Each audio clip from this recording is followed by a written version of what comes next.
Why are you still calling something complicated when deep down you already know it is hurting you? Why are you making excuses for a relationship that repeatedly leaves you exhausted? And if you keep telling yourself, maybe things will get better, while nothing actually changes, what if the problem isn't that you need more patience? What if you've simply become too good at making unpleasant things look acceptable? There is a powerful lesson hiding inside something as ordinary as a cup of coffee. Coffee can be naturally bitter. Add sugar, and the bitterness becomes easier to tolerate. Add milk, and the flavor becomes smoother. The drink changes. Not because the coffee itself became different, but because you've altered how you experience it. Milk can reduce the perception of unpleasant bitter or burnt notes, while sweeteners change the sensory experience as well. And that creates an interesting metaphor for life. Sometimes, instead of changing what is hurting us, we become experts at making it easier to tolerate. You don't fix the problem, you decorate it, you rename it, you excuse it, you convince yourself that it isn't really that bad. And eventually, you forget what the original problem even looked like. In this video, we're going to break down what I call the black coffee rule. Not as a scientific psychological theory, but as a simple way of thinking about reality. You'll learn how to recognize when you're covering up a problem instead of solving it, why people stay attached to situations they know aren't good for them, and how to make decisions based on reality instead of hope. And the final lesson is the one that can completely change the way you look at your life. Number one, stop renaming what is clearly hurting you. Why do we call something a difficult season when it has been destroying our peace for years? Sometimes, language becomes a hiding place. You don't say, "This relationship repeatedly disrespects me." You say, "We're going through a rough patch." You don't say, "This job is destroying my motivation." You say, "It's just a stressful period." You don't say, "This friendship only works when I am useful." You say, "We've grown apart." There is nothing wrong with giving people grace, but there is a difference between compassion and denial. When the same harmful pattern keeps returning, changing the label doesn't change the reality, and this matters because your brain doesn't just respond to what happens, it also responds to the meaning you give what happens. If you constantly tell yourself something is temporary, you may keep tolerating it long after the evidence suggests otherwise. So sometimes the first step isn't leaving, it's telling yourself the truth. Call the situation what it actually is, not what you wish it were. Number two, you can become addicted to potential. What if you're not attached to the situation you're living in? What if you're attached to the situation you keep imagining? This happens everywhere. You stay because your partner could become the person you need. You remain at the job because one day your efforts will finally be recognized. You keep investing in a friendship because you remember how wonderful that person used to be. You're not necessarily responding to today's reality. You're responding to a future that exists mostly in your imagination. Hope is powerful, but hope becomes dangerous when it repeatedly asks you to ignore evidence. A person can change, a relationship can improve, a workplace can become healthier, but genuine change usually has something you can observe. Different behavior, consistent effort, accountability, follow through. Not another promise, not another apology followed by the exact same behavior. So ask yourself, am I responding to what this situation is, or what I keep hoping it will become? That question can save you years. Number three, stop using your good heart to justify endless tolerance. Why do compassionate people sometimes stay too long? Because they understand everyone else's reasons except their own, Why your friend behaves that way. You understand your partner's difficult childhood. You know your boss is under pressure. You know your family member is struggling. And because you understand their pain, you keep giving them permission to create pain in your life. But understanding someone doesn't require unlimited access to you. You can understand someone's behavior and still establish a boundary.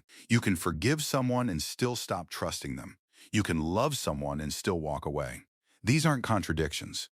They're boundaries. Research into unhealthy and abusive relationships has found associations between harmful relationship experiences and serious psychological consequences, including depression and post-traumatic stress symptoms. So don't romanticize endurance. Sometimes protecting yourself isn't selfish. Sometimes it's necessary. Number four, don't confuse familiarity with safety. Why does the familiar sometimes feel safer than the healthy? because your brain knows what to expect. Even an unhealthy routine can feel strangely comfortable when you've lived inside it long enough. You know the argument, you know the apology, you know the disappointment, you know the cycle. And because you know the cycle, leaving it can feel frightening. This is why change can be uncomfortable even when you're moving towards something better. The unknown has uncertainty, but familiarity has a hidden cost. It can make dysfunction feel normal. So don't ask only, is this familiar? Ask, is this actually good for me? Those are two completely different questions. Number 5, pay attention to what you have. To keep explaining away, what if the warning sign isn't one giant disaster? What if it's the 100 small things you've learned to dismiss? The constant disrespect, the broken promises, the anxiety before certain conversations, the exhaustion after spending time with someone, the feeling that you have to become smaller to keep the peace. One incident doesn't always tell the whole story. Patterns do. And this is where you need honesty. If you repeatedly need to tell yourself, it's not that serious, they didn't mean it. Everyone has flaws. Maybe I'm overreacting. Things will eventually change. Stop for a moment. Maybe you're right. Maybe you're overthinking it. But maybe you've been using these sentences to protect a situation you already know isn't working. Don't automatically trust your fear. But don't automatically dismiss your intuition either. Investigate the pattern. Number 6, sometimes the right answer is not more effort. Why are you trying harder to make something work that requires you to constantly abandon yourself? There is a difference between commitment and self-erasure. Healthy relationships require effort.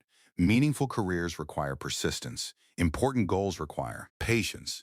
But there comes a point when additional effort no longer solves the underlying problem. You cannot communicate someone into caring. You cannot work hard enough to make an unethical environment ethical. You cannot apologize enough to make someone respect boundaries they don't want to respect. And you cannot carry a relationship alone. Effort matters, but direction matters too. Running faster doesn't help if you're moving in the wrong direction.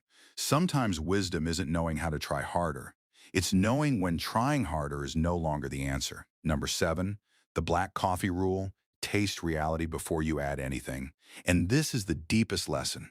Before you add the sugar, taste the coffee. Before you explain someone's behavior, look at what they actually did.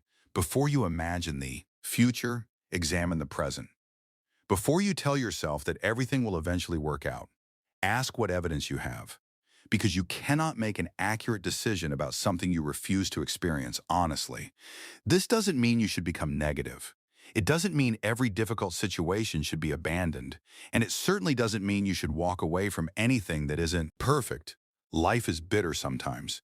Every meaningful goal has frustrating days.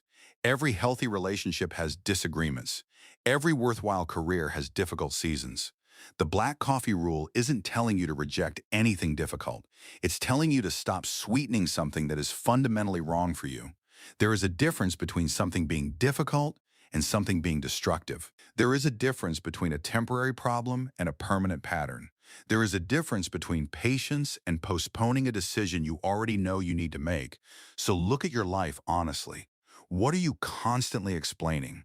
What are you repeatedly tolerating? What are you calling complicated? Because admitting the truth would force you to make a difficult decision. What are you adding sugar to? Maybe it's a relationship. Maybe it's a job. Maybe it's a habit. Maybe it's an environment. Or maybe it's an old version of yourself that you've outgrown but are still trying to carry into your future. And here's the part nobody tells you. You don't always need a dramatic reason to choose something better. Sometimes, this no longer works for me is enough. You don't need everyone to agree. With your decision, you don't need a courtroom of evidence. You don't need permission to protect your time. And you don't have to turn someone into a villain before you're allowed to leave. Sometimes two people simply become incompatible. Sometimes a chapter has ended. Sometimes the healthiest thing you can do is stop trying to turn an unpleasant reality into something beautiful. Look at the cup. Taste what is actually there. Then decide, because peace doesn't always come from making the bitter thing easier to swallow. Sometimes peace comes from finally admitting, this isn't what I want anymore, and walking towards something that doesn't require you to constantly convince yourself that you're happy. If this message spoke to you, subscribe for more videos about psychology, personal growth, relationships, and the decisions that quietly change your life. Like this video and share it with someone who needs to hear it. Comment, I choose reality. If you're done making excuses for what you already know needs to change, don't just watch this video. Look at your own cup, then decide what deserves another sip and what you finally had enough of.